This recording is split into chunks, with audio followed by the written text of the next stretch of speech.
നമസ്കാരം, news prime മലയാളത്തിലേക്ക് സ്വാഗതം. എപ്സ്റ്റീൻ ഫയൽസിലെ റിപ്പോർട്ടുകൾ പുറത്തു വന്നതിന് ശേഷം BJP നേതൃത്വത്തിന് വല്ലാതെ ഭയപ്പാടും അസ്വസ്ഥതയും ഉണ്ടായിരിക്കുകയാണ്. നരേന്ദ്രമോദി എന്നവരുടെ ഐക്കൺ പലതവണ നാണം കെടുന്ന ഒരു സാഹചര്യം ഉണ്ടായി.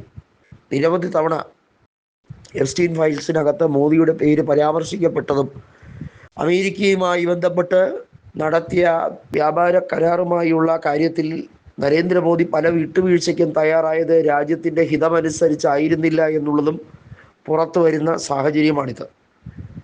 ഇന്ത്യ റഷ്യയുമായി സൂക്ഷിച്ച ഒരു ബാന്ധവമുണ്ട്. അത് കൂടുതൽ വഷളാക്കാൻ മോദി കഴിഞ്ഞ ഏറെ നാളുകളായി ശ്രമിക്കുകയാണ്. വാസ്തവത്തിൽ അത് അമേരിക്കയുടെ സമ്മർദ്ദത്തിന് വഴങ്ങിയുള്ള നീക്കമാണ്. അതിന് കാരണമാകുന്നത് 2024 ഉൾപ്പെടെയുള്ള തെരഞ്ഞെടുപ്പിൽ BJP കൃത്യമായി വിദേശ പണം കൈപ്പറ്റിയിരുന്നു എന്നുള്ള ആരോപണം അതിശക്തമായി നിലനിൽക്കുകയാണ്.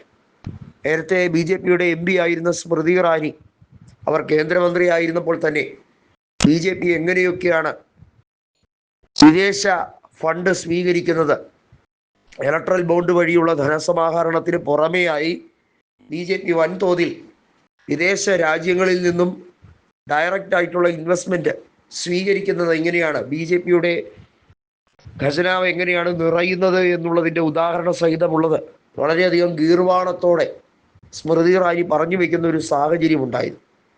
ഇത് എല്ലാ നേതാക്കളെയും സ്തംഭിപ്പിച്ചൊരു കാര്യമാണ്. കാരണം പലരും രഹസ്യമായി വയ്ക്കുന്നത് സ്മൃതി ഇറാനി അവരുടെ ഭരണരീതിയിലെ അപരിചിതത്വം കൊണ്ടാണോ അല്ലയോ, വളരെയധികം ഗമയടിക്കാൻ വേണ്ടി ചെയ്തു കൂട്ടിയതെല്ലാം തിരിച്ചടിയായി മാറി. കിഷോരിലാൽ എന്ന സ്മൃതിയുടെ വാക്ക് തന്നെ കടമെടുത്താൽ രാഹുൽ ഗാന്ധിയുടെ അടുക്കളക്കാരൻ 1.25 ലക്ഷത്തിന് പരാജയപ്പെടുത്തി. അതോടെ സ്മൃതി ഇറാനിയുടെ അഹങ്കാരം കെട്ടടങ്ങി. ഇപ്പോൾ ഉപജീവനത്തിനായി വീണ്ടും സീരിയലുകൾ തോറും സെറ്റുകൾ തോറും കയറി നടക്കുന്ന ഒരു സാഹചര്യമാണ് സ്മൃതിയുടെ ജീവിതത്തിലുള്ളത്. അതെന്താ, നിരവധി തവണ BJPയുടെ പ്രധാന സ്ഥാനങ്ങളിലെത്തിയവർ എന്താണ് ഇങ്ങനെയൊക്കെ ചെയ്യുന്നത്? സാധാരണഗതിയിൽ അവർക്ക് ഇത്രയധികം സ്ഥാനമാനങ്ങൾ കിട്ടിയെങ്കിൽ പിന്നെ അവർ അങ്ങനെ വീണ്ടും സീരിയലിലൊക്കെ അഭിനയിക്കേണ്ട കാര്യമുണ്ടോ എന്ന വലിയ ചോദ്യം അവിടെ ബാക്കിയായി നിൽക്കുകയാണ്. ഇത് ഉപജീവനത്തിന് വേണ്ടി വീണ്ടും സീരിയലിലേക്ക് പോകുന്നു. ഇവിടെയാണ് BJP നേതൃത്വത്തിൻ്റെ കള്ളക്കളികളെ പറ്റിയുള്ള യാഥാർത്ഥ്യം. ജനങ്ങൾക്ക് സ്മൃതി പറഞ്ഞു കൊടുത്തത് ഒരു വഴിയായിരുന്നു. വാസ്തവത്തിൽ ഇതിൻ്റെ തുടക്കമിട്ടത് ഇതുമായി ബന്ധപ്പെട്ട പല രേഖകളും ഇതിനെക്കുറിച്ചുള്ള പ്രതികരണമൊക്കെ ഗഡ്കരി ഉൾപ്പെടെയുള്ള മുതിർന്ന നേതാക്കൾ നടത്തിയിരുന്നു. പക്ഷേ അത് ഡയറക്റ്റായിട്ടുള്ള ഒരു പരാമർശമല്ല.